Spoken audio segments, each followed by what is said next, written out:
বাংলাদেশে যা ঘটছে বর্তমান, তা বিশ্ব মানুষ এখন আজ হতাশ। এ বাংলাদেশে একটি মানুষ কোনো নিরাপত্তা নাই, একটি মানুষের কোনো শিশু থেকে বৃদ্ধ হতে একটি মানুষের কোনো নিরাপত্তা নাই। কারণ কি জানেন? কারণ অবৈধ সরকার, অনির্বাচিত সরকারের অধীনে কোনো রাষ্ট্র নিরাপত্তা থাকতে পারে না।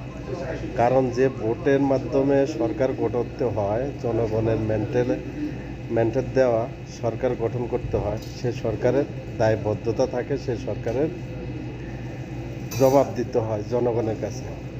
আর যদি আপনার জনগণের ভোটার ছাড়া, জনগণের ম্যান্ডেট ছাড়া যে সরকার, যে হিংস্র দানব সরকার গঠন করে, তার ভিতরে কোনো মায়া মমতা থাকতে পারে না, দেশের জন্য দেশপ্রেমিক হতে পারে না।